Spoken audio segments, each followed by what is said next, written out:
Hello and welcome to Riverside Crafts this afternoon. I'm Ray and we're going to be looking at some rice papers.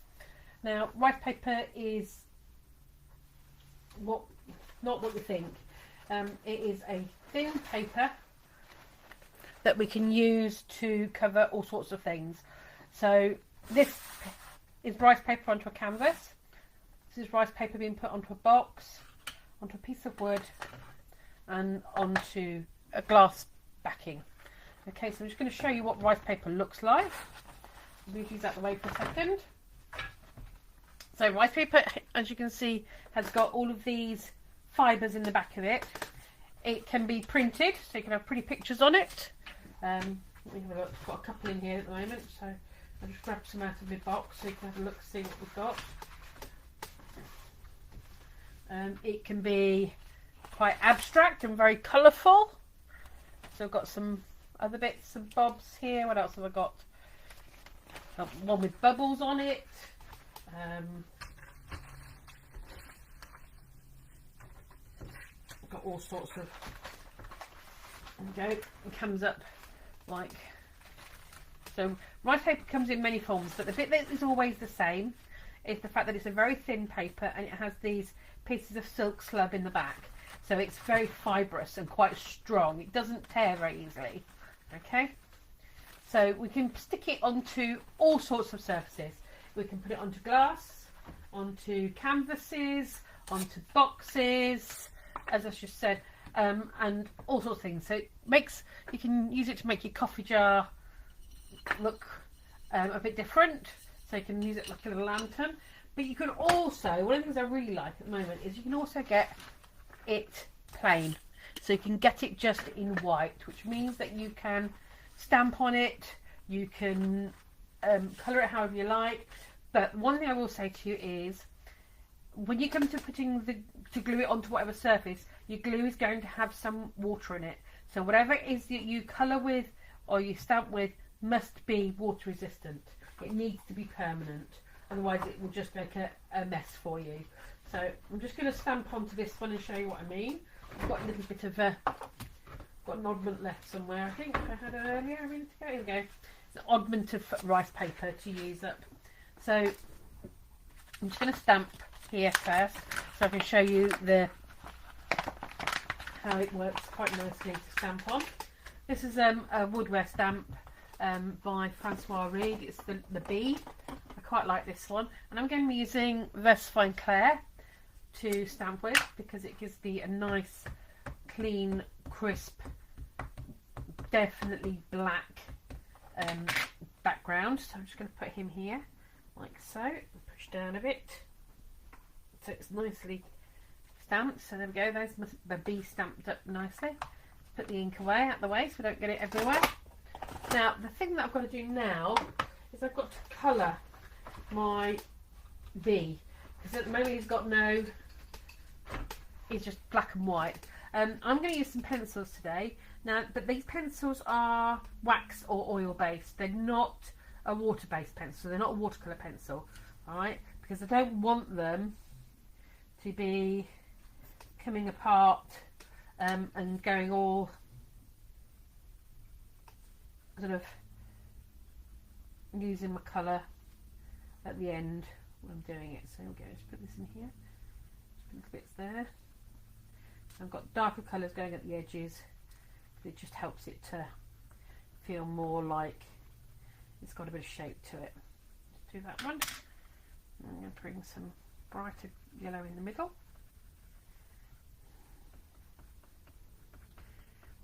And as you can see, the rice paper colours really well. We have this in the shop at the moment, so it's quite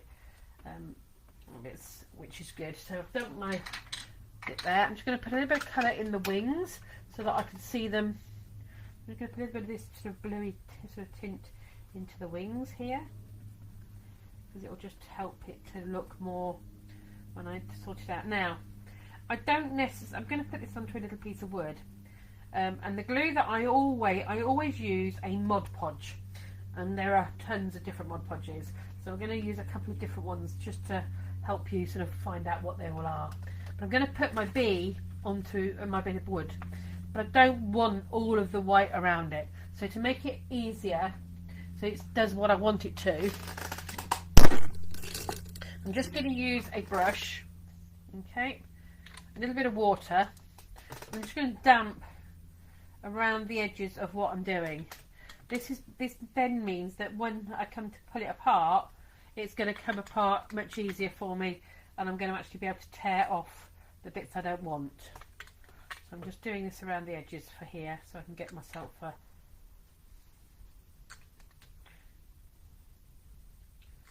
right, here we go, we're nearly there. Because it tears easier if I've actually got it wet. It doesn't tear so easy when it's dry, mainly because it's got that silk fibres in it, which sort of make it a little bit more difficult. Okay, so I'm just going to do here. Right, so that should be enough water for that. So now I can just literally just pull very carefully, holding on to the bits I don't want. I can just pull off where I want to get rid of the white, if that makes sense. So I'm just going to take the excess off out of the way.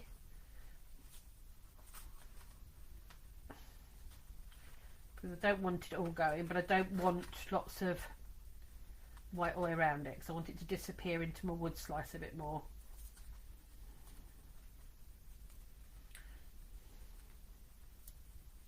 Right. So as you can see, it's a bit tatty, which is fine. Okay, and I'm going to sit him on here like so. Alright, so I'm going to use a Mod Podge to do this. And the one I'm going to use this time is the matte medium, which basically it is a water-based sealant, glue and finish. It's got everything in it. You've got your base coat to basically make it stick down, and you've also got your top coat all in the same piece. So you don't have to go out buying lots of different bits. The Mod Podge does it all for you. So I'm just going to put a little bit of Mod Podge down first. Put my bumblebee on where I think I want him. And I'm just going to brush him out a bit.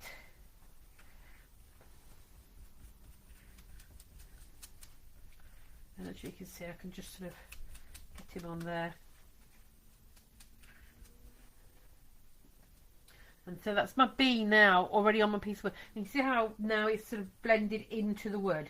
A lot of the fibres have disappeared off of the actual bits. It doesn't look like I've got lots and lots of fibres there waiting for it to do. So I'll leave that to one side for it to dry. I did put some on top of it, didn't I? Just put a coat on top just to seal it in. Done. Now, one of the things reasons I use the matte a lot is because I can then, if I want to, I can add colour on top of it. It will allow me to. So let's have a quick look at Mod Podge for a minute. So I've just introduced you to the matte one.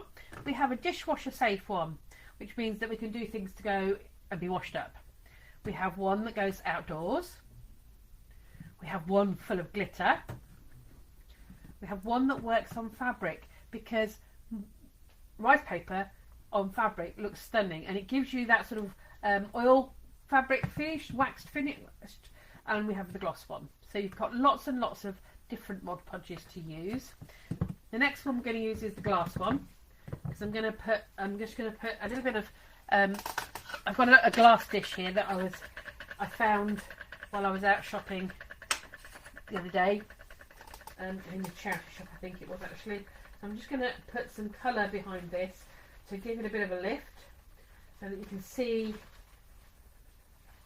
Here's the other one. This is the other one like it that I've just done, and that one I've stamped the image. This one is actually, I've used the plain rice paper again, and I've actually stamped it on. So, and you can see the back, and that now means that that is actually dishwasher safe. And I did one at Christmas, so I had one that I've used. This one was one I did at Christmas, and it got used quite a bit over Christmas because it's a really good site to put my chocolate log on, and it has come out the dishwasher no problem whatsoever.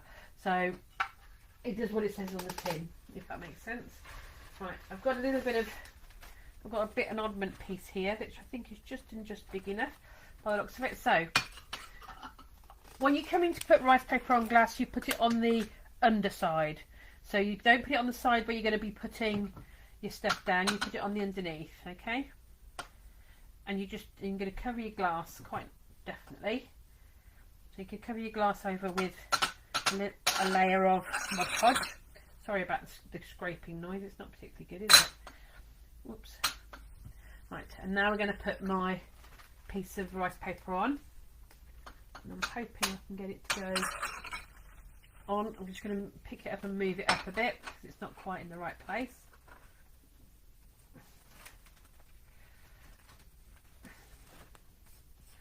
There we go, that looks better. So I'm pushing it down into the shape that I want it to go on. So now you can see what it's going to look like from the other side. Okay, right, so I've pushed it all the way down.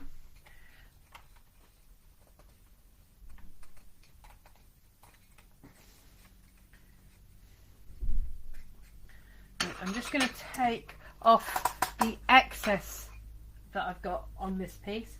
Because it's glass, I'm literally just going to go along with a blade and just go along the edge of the glass and then cut it off, and it will cut it quite nicely because it's got a very definite square edge.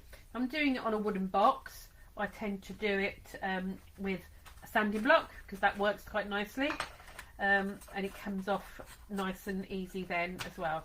So it depends on what it is you are looking at using to do what you want. Okay, so that's the excess taken off. Now I'm going to put a coat on the back of it. So I'm putting a coat. It's had the coat that went on straight onto the glass, and now I'm putting another coat on all the way over my piece of rice paper with my Mod Podge, making sure I've got it nice and spread even.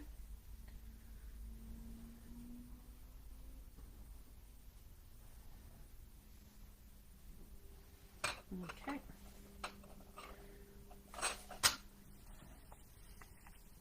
I'm just going to put the lid back on it.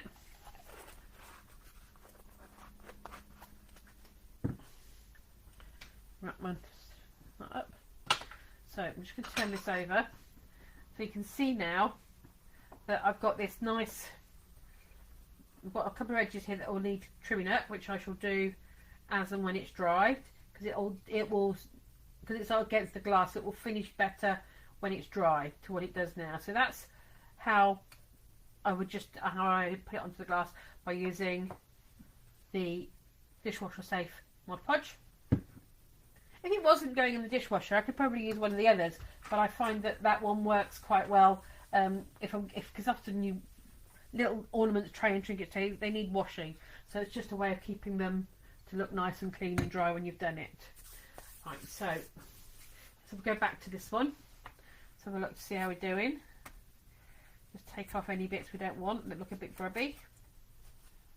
It's looking pretty good actually. But what I'm going to do is I'm going to get my black fine liner. And I'm just going to put in some dots where my bits are missing, so that I can got this nice and neat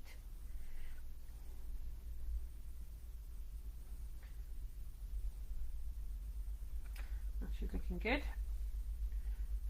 I'm going to put antennas in.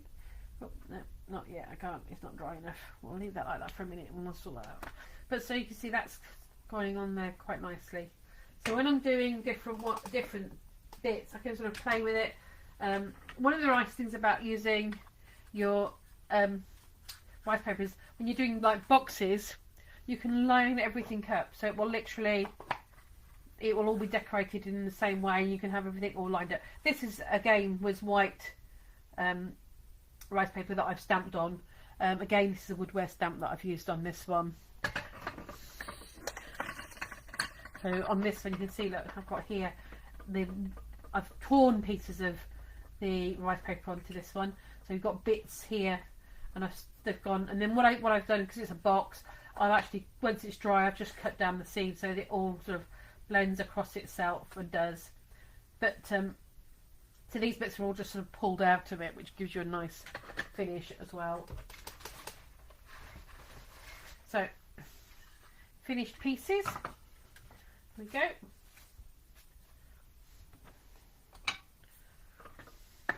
different ways of using your Mod Podge and your rice paper to have a play with and see what you think. Loads of different ones in the shop to play with, and it is a nice way of decorating things that you might have been thinking, I'll just put it in the bin, like my coffee jar, which has got lights in it. Just a minute, we put my lights on and you can see the lights in it wherever I've put them. I've took them out, so I better have used them for something else. Here we go. It is. So there's my jar with its greeny glow in it, and that's what I've got it as, hang it up outside as as a lantern, which works really well. And that, so just a little bit of Mod Podge again, and then wrapped a piece of rice paper around it to hide the fact that it's a battery pack of lights, and it just looks. And there you go. So you've got lots of different options to play with it. Again, so you can get it in lots of colours, you can get it in white, you can stamp on it. Just remember that your glue is water-based, so if you're going to stamp on it, use something that's permanent. So either your VersaFine Clear, VersaFine Stays On, archival type inks, and colour it with your permanent colouring. So pencils that aren't water-based, alcohol markers, all those sorts of things can you use to colour it if you take your time. And that, so I hope you enjoyed that today, and I will see you again next week. Thanks for joining me.